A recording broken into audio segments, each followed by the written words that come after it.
Morning, everybody. I think we'll get started. Thanks again for being here on this dreary Wednesday morning.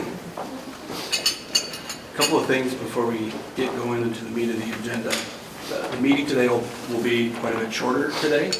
You can tell by looking at the agenda, we're going to hear from some of the subcommittees, and as a lot of the work starts getting done in those frequent meetings, I know you're all donating extra time in between these larger group meetings, so we really appreciate that. And as that progresses, it's going to be important that these subcommittees are still reporting back to each other so everybody knows what's going on. Please remember that through the process, even if you aren't officially on one of these other committees and you want to engage in that conversation or you want to stop by and hear what's being discussed, let us know and we can let you know when those meetings are taking place. The scheduling gets to be a little tough just because there's a lot of moving parts and a lot of people on multiple committees, so there's a lot of back and forth to try to get those going, but if you're interested, please let us know. It's no problem. The study that we keep referencing, that's about a year and a half, 2 years old. It's a great infrastructure for our conversation, a lot of great information into it. We keep referencing it. As a lot of you have been discussing in your subcommittees, I think it's also important to realize that that study isn't necessarily chiseled in stone. It's not the Bible. Some things have changed.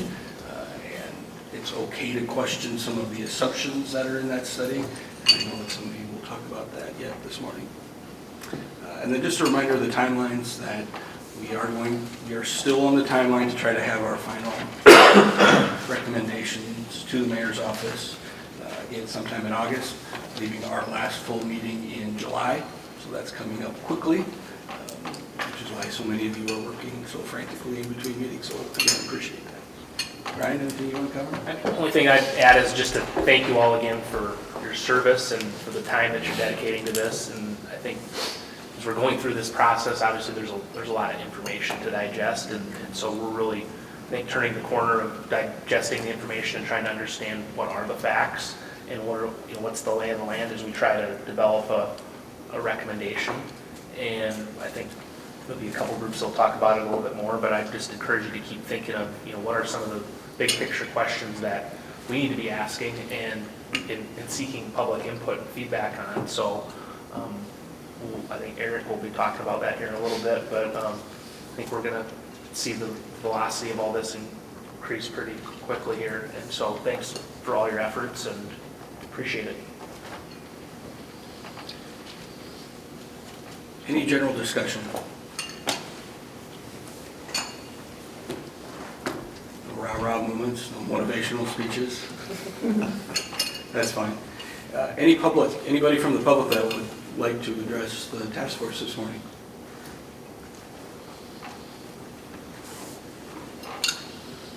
If not, let's jump into the first one. Eric? Thanks, Dan. Thanks, Ryan. So we did have an opportunity to meet in person prior to this meeting and had some good discussion on public input and outreach. The one thing that we did kind of finalize on was to look at doing a couple community surveys online. Our hope is to have something available in the next 2 weeks, but I'll be reaching out to the chairs of the other committees to get your input on the survey questions, some of the language that we'll be using from the city perspective as well, and then looking to have some community listening sessions, open forums per se. With a short timeline, we're going to have to move pretty quickly on it, so I'm going to lean on all of you to help with that. So, And I think in those listening, learning sessions, we hope to have 2 or 3 at a minimum, different times of day, different locations.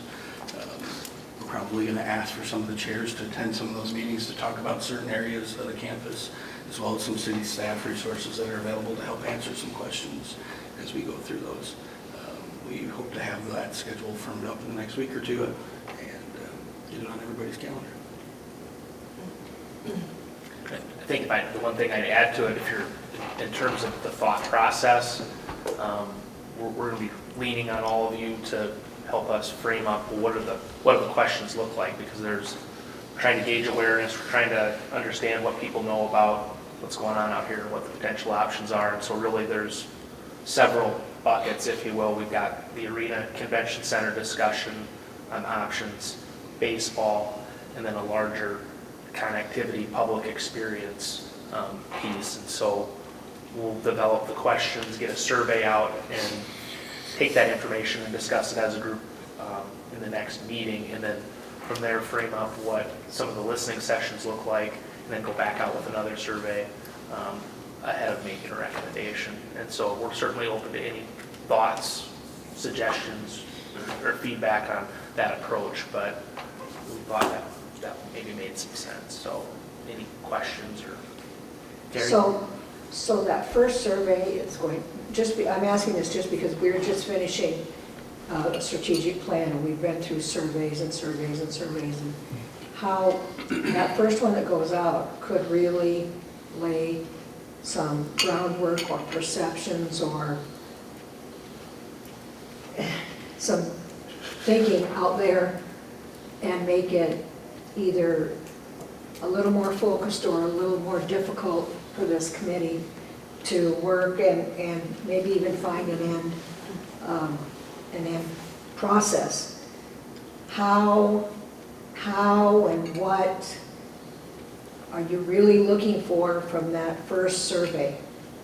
I mean, we spent hours determining that with a professional organization that does this for a living. So I would really caution us and be very careful that we do that correctly from the very beginning, or we could just blow the whole thing wide open. Just, I mean, one word difference, or, I mean, there's so much out there that we want to know from people, but what really are we asking? Yeah, and back to, I think it's a great point, Terry, thank you. It is going to have to be done very carefully, and it's going to take everybody to engage in when we have kind of a first draft. Our discussions on that committee were to start with kind of a pretty high-level survey this first time around, and again, asking you to think about the questions you'd like to have asked, and then we can start to organize those into those different topics and think through the ramifications of what the answers to those questions might be before we actually ask those questions. And then context is going to be really important before we ask those questions. It's going to need, the survey is going to need to be a little bit educational about some of the different variables and costs associated with some of those things that we need to ask before we can actually Because ask some the people question. who might complete that survey have no product knowledge. And I think that's the purpose of doing some of that education on the front end when we ask the survey, is to provide some of that base knowledge so they have some sense on what we're actually asking them to answer. Are you going to engage a professional group that does surveys for a? We did not discuss that, but I think that's a good idea. I really do too. I think that the city council did, and the city just did every 2 years to do a survey about what people think about Sioux Falls. And as I sat through that, the way the questions, as Terry said, the way the questions are worded are hugely important on the responses you get back. So I would encourage you to reach out to somebody that is very, very knowledgeable in that area, because we're only going to get one shot at it. And additionally, you know, part of the reason we went to a professional is we wanted very objective answers. We wanted to know, really truly, what do our partners out here in the community, what do they really think? Whereas if we would have written everything, it would be, well, yeah, you wrote that because you wanted this answer. No, we really wanted to know so we could get better. And, you know, especially the city, all eyes on every little thing, 10 times more than, 20 times more than us. So just to cover the hind ends, as they say. Just a thought. Say, Terry, I might have missed it, but what's the timeline for your surveys that completed, or? We're just done. Okay, okay. And we've been going, ours is a long process, but this doesn't have to be. You know, if you engage somebody that has knowledge about what you're talking about. And doesn't it have was to be. for, you mentioned people in the community and people who come from out of town for different Ours conventions? was. Okay, gotcha. Ours was. Okay. And who did Again, you, who did you that's- use? Yeah. We used a company out of Portland, Oregon that does this for Okay. communities around the country. And actually, they've become very knowledgeable about Sioux Falls through ours. I never even thought about it.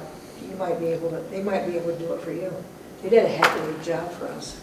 And it wasn't all what we wanted to hear, but we got it straight. And that's what you want. And what kind of process, what did the process look like? Well, for us, it was, the process, the groundwork's been laid because they did it with us. So that now they're engaged in the community, they know the community, they know pieces. For this group, I would imagine they'd have to learn a little bit more about facility specific. And then what exactly you're looking for from the survey. And then they would draft the questionnaire. And is it all online, or was there, Whichever way, yes, it's whatever way you want it. did you use it multiple streams? Did you do an online survey? We did online and then we did in person. Okay. Thank you. Well, I think your feedback is great. It's just We want to do, cautionary. we want to do it right. Yeah, I mean, we wanna that's the do it bottom right. line. Because we want the feedback that we get to be something that we can use and we can stand by it, and Yeah. not have it just be an exercise that looks like we're trying to check the box, because that's not what Yeah, we're trying to do. yeah. So I appreciate it. I'm going to have the city clerk or somebody in council staff send that survey that was just completed. I'll have that sent to all of you. That was a survey of the community to see how they felt about Sioux Falls. And I'll have that sent to you guys, and you can take a look at that. Just, I mean, for a baseline for something. It's something that you can read before you go to sleep at night. Thank you.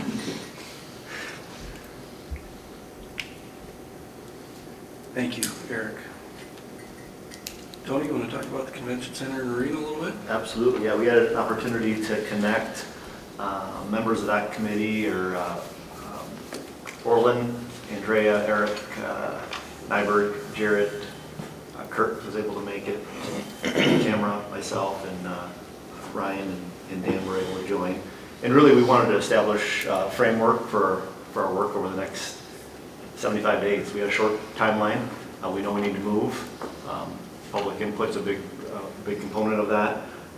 We talked about an August presentation, whether that's at the city council meeting or in another format.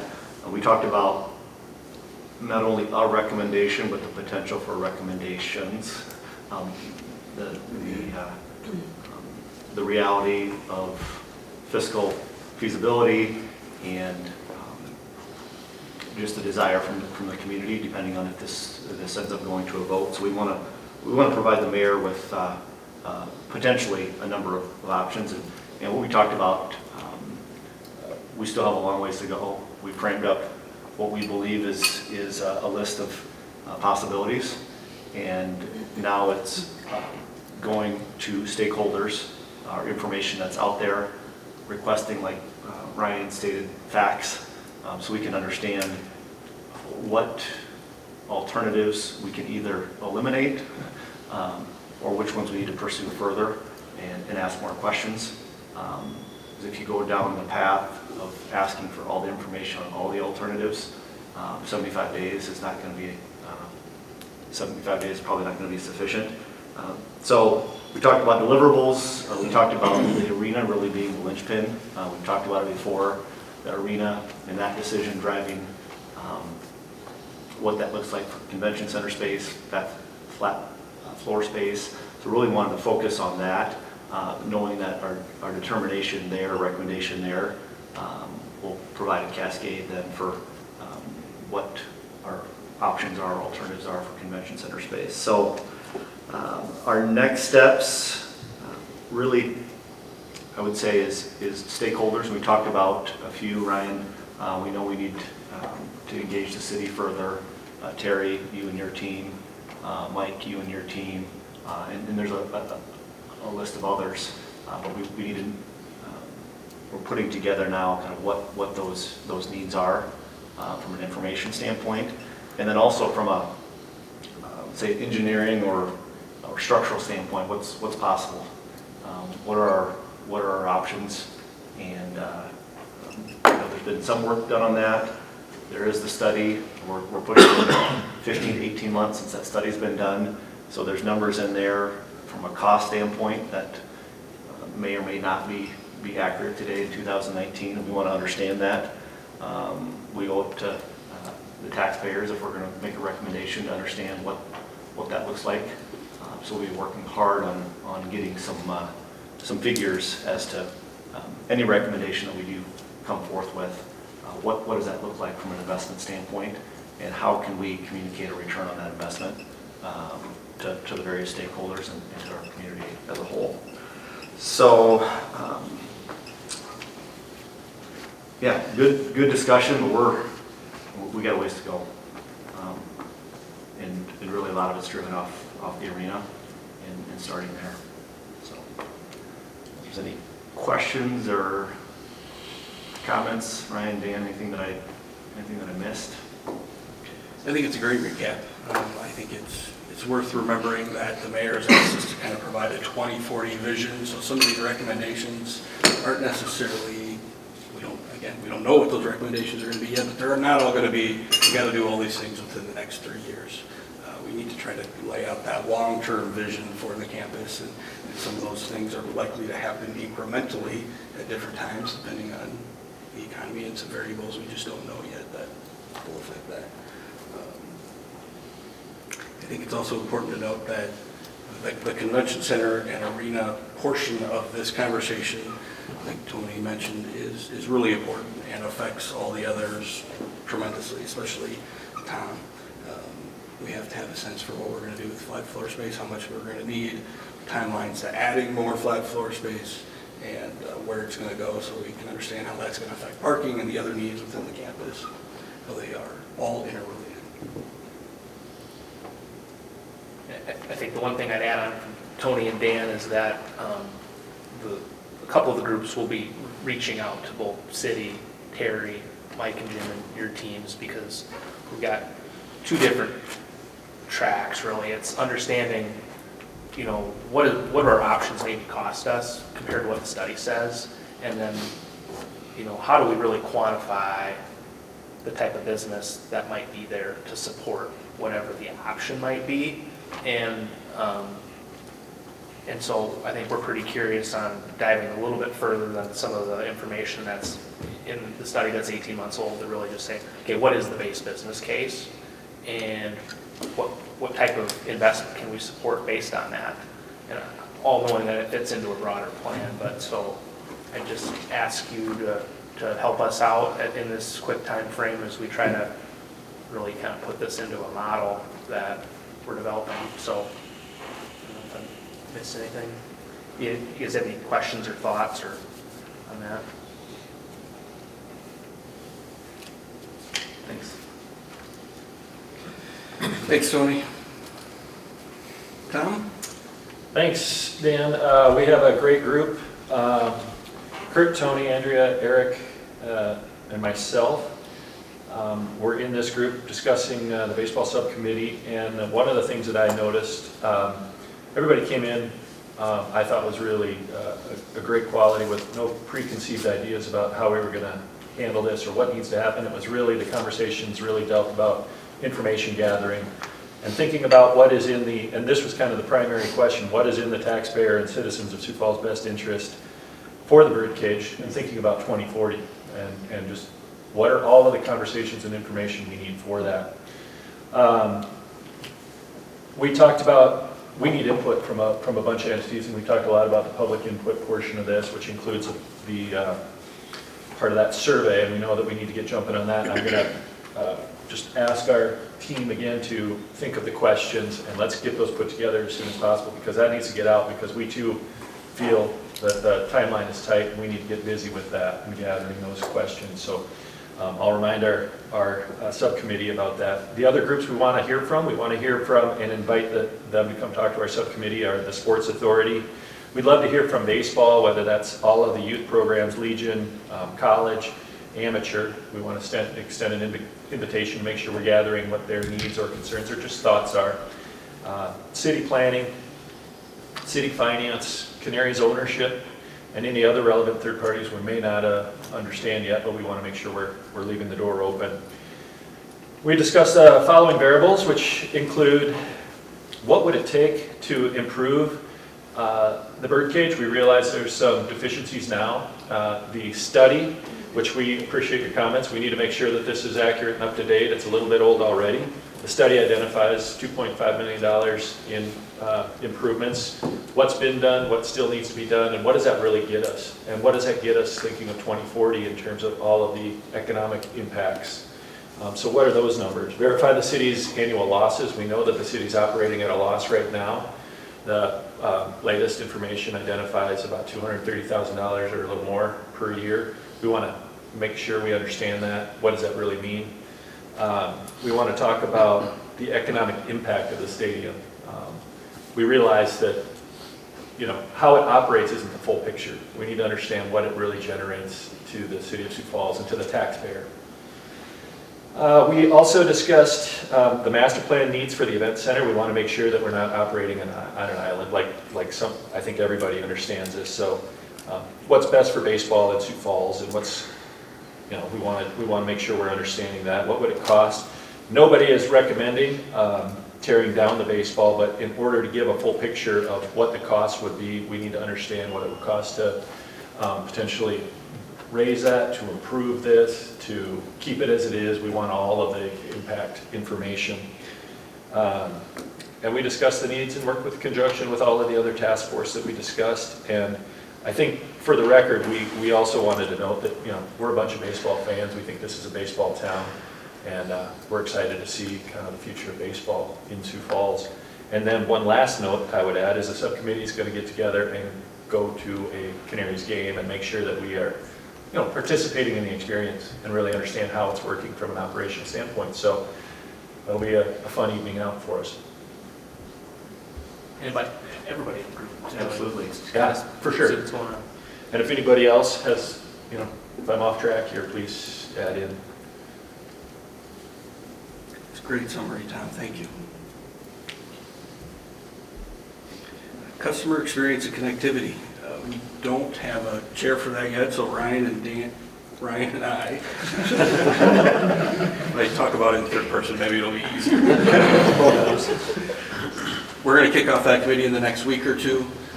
The issues related there are going to be, kind of transit, if the campus is going to work. A lot of the variables there can't be addressed yet until we have a sense for some of the big variables with the baseball stadium and the convention center and the arena in terms of what's changed. Things have changed already in terms of a lot of people getting dropped off to the facility for different events, drop-off lanes, ride sharing, and the parking needs as it goes forward.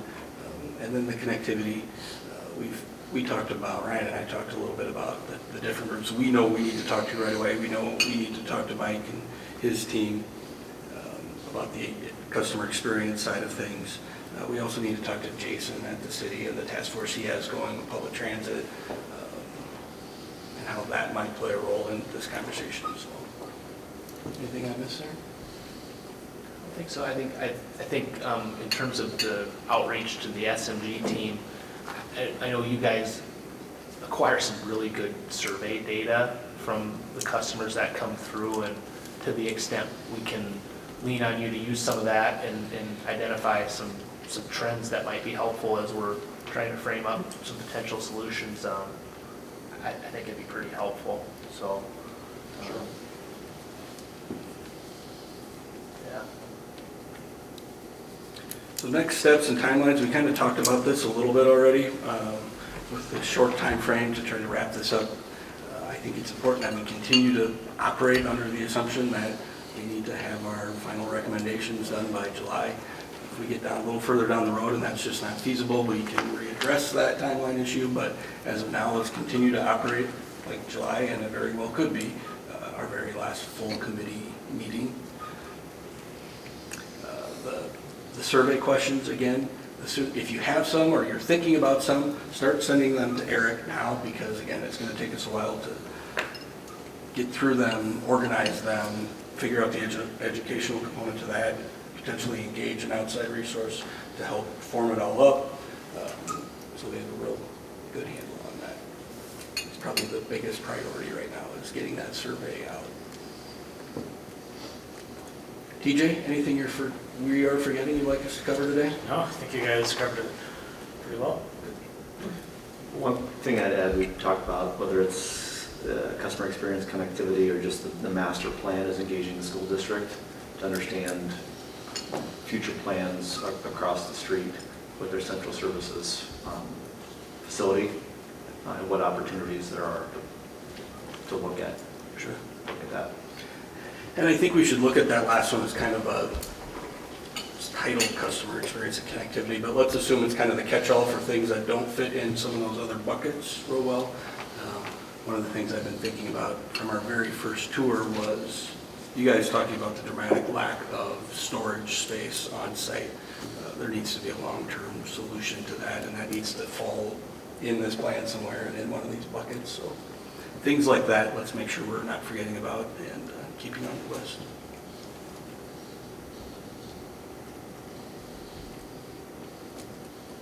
Anybody else, anything for the good of the whole this morning?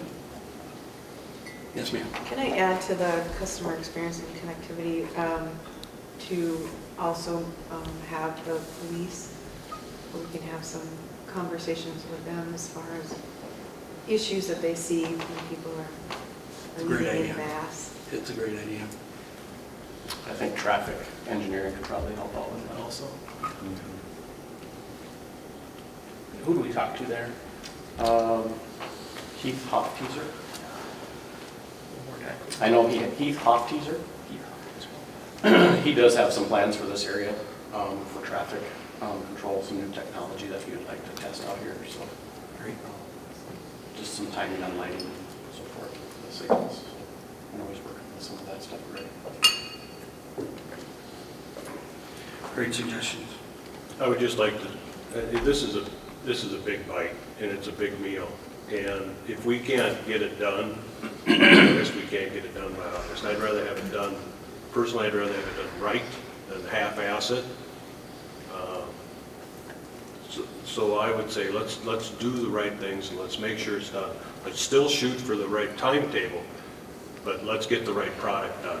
If we come with two or three alternatives on what can be done, it'd be better for us to put a good product than like I say, a half-ass product because we had a timeline. So, and I know from the council, that's what, we'd rather see the good product too. I know the mayor wants it done quick for the budget, but if we can't get it done, you can't get it done.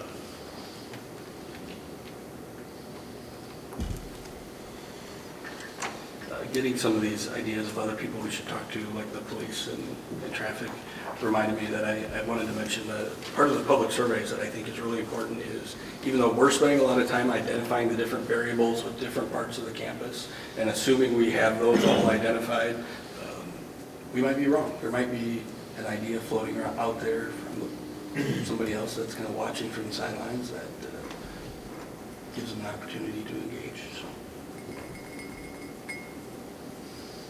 Thanks, everybody. Have a great week. Stay dry. And we will see you again on June 26th.